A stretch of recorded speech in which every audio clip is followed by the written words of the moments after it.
Hey, floralpreneurs, good morning. Welcome to my studio. I'm going to show you what I've got going on in here today.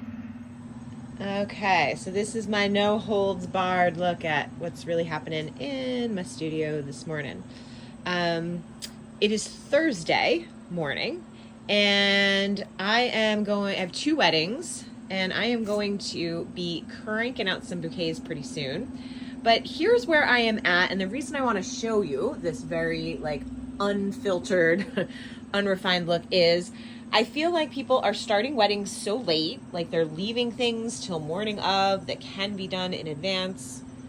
There's a little glimpse of what we're working with. So I want to make sure you know that you can really get started as soon as you get your flowers. I picked mine up on Wednesday.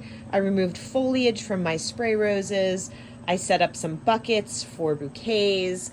I made sure to put things that are very delicate, like my dahlias in the cooler overnight. I left my roses out to open. And one of my secret hacks, it's not secret at all, I share it often actually, is I am doing two different weddings. Both of them are in clear glass vases, so that's easy. But they have hydrangea in them, and so instead of cutting the hydrangea and putting them in buckets, I cut them and put them straight into the vases yesterday.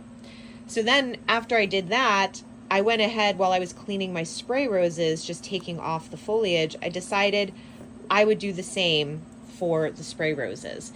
And I ultimately did the same thing for the mums because I wanted to give a little bit more room in the bucket to the other flowers that were in that bucket at the time. So, long story short, these are not made. These are not a finished centerpiece, but it's a little time saver so that I can just sort of hop in here today and finish them off. But I've got the bones started. Look how pretty these zinnias are. Okay, anyway, so that's what I got going for now. And I am going to get started on bouquets in a moment. Okay, when I say I'm going to start on bouquets, what I mean is I have already pulled all of the flowers that I'm going to use and created a little mise en place for myself. So I've got my bridal bouquet in one bucket, and I am making two bridesmaids bouquets, which I have the flowers pulled for in the other bucket. So this is how I get started. This is so I'm not cleaning flowers as I'm holding a bouquet.